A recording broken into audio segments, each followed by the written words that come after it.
Green flag waves at the end of the pre-grid as the Minimax drivers get released. Let's have a look at what is now effectively race 14 of the meeting. It's effectively, as they say in German, Wertungslauf 1. So race 1. Let's have a look at the grid. Alexander Klugel starts on pole position in the 118 alongside. We'll have Simon Mayer in the 145 alongside Mika Trapp in the 118 and David Jurush in the 121. That is row number 2. Kenyon Washington in the 114 entry. We'll have Naim Bretag alongside in the 191, rounding out the 9 strong.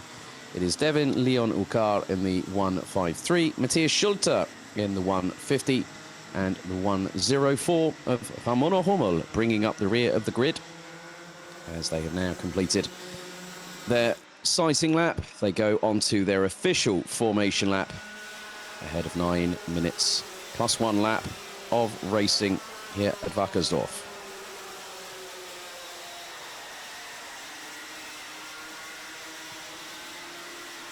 So the first set of races will take us all the way through to around about 1:45 local time here in Germany. And then we'll have a 45-minute lunch break before we get back underway, as now they start getting into formation here at Wackersdorf. So Minimax about to get underway here under this fantastic Sunday morning sunshine, as Ramona Hummel catches up to the back of the grid.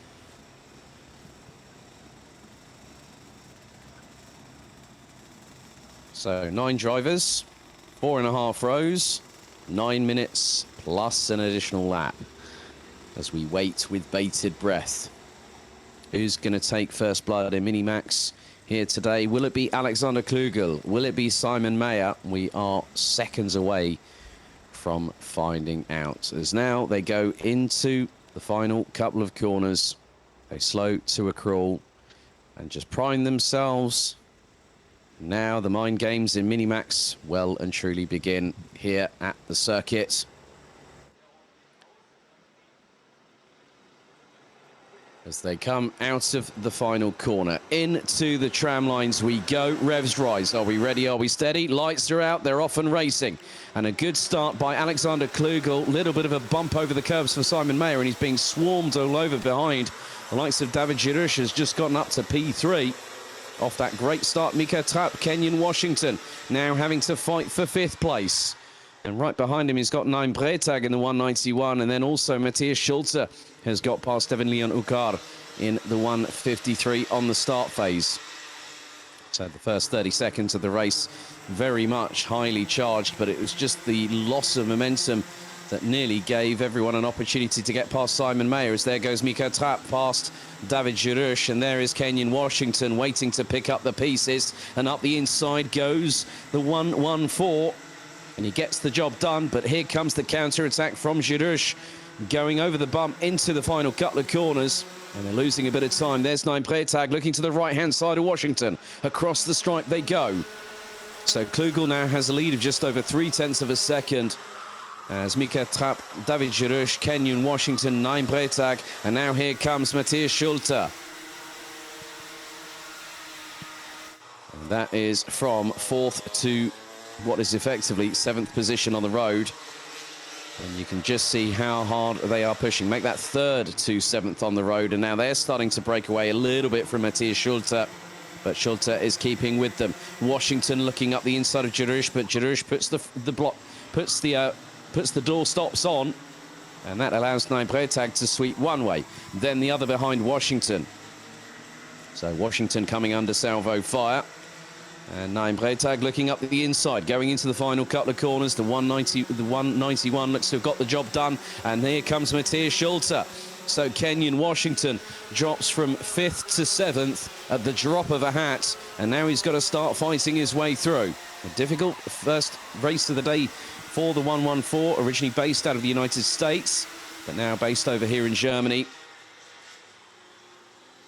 He's looking He took 2 wins last season, and now he's trying to get past Matthias Schulte. That's brave, and he gets the switchback done. Neatly done by Kenyon Washington on Matthias Schulte. They're good friends off the track. They are teammates as well. However, on the track, it's all for themselves. But here is the battle for the lead. Simon Mayer closing in on Alexander Klugel. Klugel, who was ruled out for the season last year, has come back and has started fighting as he should do at the front of the field. That's a complete lap number 3. And now the gap between Alexander Klugel and Simon Mayer now is just under 3/10. And Simon Mayer's just put in the fastest lap of the race, so 54.549. So this is where things get close. This is where things don't really kind of get personal, but that's when us commentators like to use that phrase. But it's going to get close, it's going to get heated, and it's going to get hot under the collar, because you can see how much Simon Mayer is wrestling with that Tony kart at the minute, and he's closing, looking up the inside for the lead, and he gets the job done. Oh, that was neat and tidy, but through 11, but Alexander Klugel back up the inside, and then the old switcheroo happens. Simon Mayer gets past. Oh, he clashes with Klugel. Oh, the 2 leaders are out. 2 leaders are out, and all of a sudden that has given Mika Trapp the opportunity he needs, and that has decimated 2 karts out of the 9 in this field. So they came to blows. So effectively what happened, Simon Mayer managed to nip through on Alexander Klugel.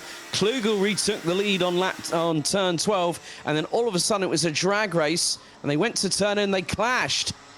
And all of a sudden, now that is Alexander Klugel and Simon Mayer's race done, I'm afraid. So, well, Simon Mayer, I think, has actually rejoined in 4th position. I think he might have gotten away with that one, but that could be looked at post-race. So Alexander Klugel, who was leading before that contact, and that's one of the most weirdest places I've ever seen that happen at Wackersdorf, where the 2 leaders have clashed, going over into the final couple of corners. 4.5 minutes to go, so halfway down, halfway to go. Mika Trapp now leads ahead of David Girouche. Nein Bretag is in 3rd place. Kenyon Washington, Matthias Schulte, Devin Leon Okar rounds out the top 6, and Simon Mayer is dropping. I think that car is not going to be racing for much longer. Well, he has kept it on the road. He is currently P7 ahead of Ramon Hummel in the number 104, but Alexander Klugel very much will be disappointed, to say the very least, in politically correct terms here. And a good pick up by our camera crew there, live at the circuit. A real shame for Klugel. So he is out of the race. Ramon Hummel still rounds out the 8 strong that are racing, as we have just over 3.5 minutes. So now we have a couple of new names at the front of the field. Mika Trapp versus David Girouche. Girouche was frustrated yesterday, as now Girouche looking around the outside, going through turn 2 into 3, and he's trying to do the old switchback, and he nearly clashes wheels with Mika Trapp going into turn number 4. That was nearly left front from Girouche on right rear of Trapp, but Mika Trapp keeps it ahead at this particular juncture. So very close racing.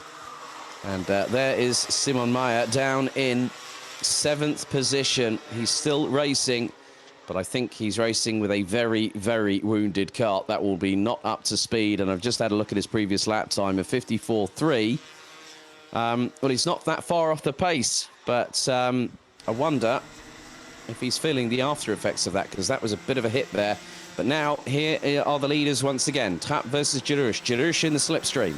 Nein Bretag rounds out the top 3. So Girouche looking at the opportunity to go for the lead as he pulls out of the slipstream into turn 3. Oh, and he hits the curb, and that unsettles him. And the good thing was for Mika Trapp that Mika Trapp kept the momentum going. And oh my goodness me, that was close. It was the case that maybe David Girouche would have had the opportunity to get past Mika Trapp, but Mika Trapp knew where to place that kart. But I don't think anyone could have anticipated how hard David Girouche went into it And one of the things about turn 3 is that you hit that curb too hard, or you go in a bit too aggressively on that curb, you can actually unsettle the kart's balance. And that's exactly what happened, and it handed the opportunity on a silver platter to Mika Trapp for that particular position, which, of course, was the lead. But now, keep your eyes on Naim Bretag and Kenyon Washington, 3rd and 4th at the moment. Alexander Klugel, unfortunately, with that contact with Simon Mayer, out of the race as Jirush looks one way, then the other, behind Mika Trapp, looking to get that lead off of the 118 and through into turn 5. He looked up the inside to Jirush, going through into turn 6, but Mika Trapp knows where to place that kart. He is the leader, so he can put the kart on the racing line. He can defend within the limits of the regulations, but not to the point where he's consistently blocking the progress of David Jirush. But whilst this is happening, Naim Bretag has just gone faster than the pair in front. He's gone nearly 3/10 quicker than Mika Trapp, and he's gone nearly 6/10 quicker than David Jirush on that previous occasion. And the reason being is that because of the fact that Jirush is trying to get past Mika Trapp, he's costing himself time. And there's Ramona Hummel just up ahead, so they're going to have to get past the 104 CRG as they head into turn 4. Ramona Hummel turns in. Blue flags will be waved at the 104, and there is Naim Bretag getting quickly past the 104, and there is Kenyon Washington, who's also got past 2. So things are closing up in the dying stages.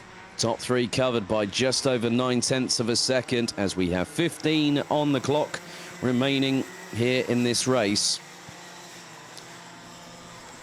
So Mika Trapp leading a little bit more ahead of David Jirush, who looks to have decided, well, I'm not going to get the victory. I'm probably going to be able to go just for 2nd place. Well, that's if Naim Bretag has anything to say about it. Timer has expired. And so the final lap board shown to Mika Trapp as David Jirush in 2nd, Naim Bretag and Kenyon Washington. And it looks like, Ramona Hummel has pulled into the pits. And, well, it had pulled into the pits, but then I think I'm not too sure what happened with the timer, but the race for the lead is well and truly on. Jirush now closing. And Naim Bretag is there as well, through turn 7 for the final time. Now into 8, into the right-hander here at 9 before the second half of the chicane, the left-hander at turn 10, into turn 11. So now it's a case of who is going to carry the momentum through to the final couple of corners and take the victory. David Jirush closing on Mika Trapp as they go over the bump for the final time, and David Jirush looks one way, then the other. Is he going to try and sweep to the inside of Mika Trapp? Can he force the unforced error? No, he can't, but he's going to try and run to the line. But Mika Trapp wins the race by 24 thousandths of a second. And look at the joint celebration there from David Jirush and also Naim Bretag. And that is sportsmanship right there between Mika Trapp and David Jirush. So let's have a look at the results, shall we, for what has been a very, very interesting Minimax first race here at Wackersdorf. So by 24 thousandths of a second, the winning margin here in the first of 2 Minimax races here at the opening round of RMC Germany. Mika Trapp in the 118 takes the victory ahead of David Jirush in the 121. Naim Bretag in P3, the top 3 covered by just over 0.17 of a second. Kenyon Washington could have been closer, but he ended up P4 at the end of it all ahead of Matthias Schulte. Devin Leon Ukar finished in 6th ahead of Simon Mayer, who was battling away with Alexander Klugel before the collision going in towards the final couple of corners on lap 4. Eliminated Klugel and dropped Simon Mayer down to 7th at the end, with Ramona Hummel rounding out the 8 that finished the race.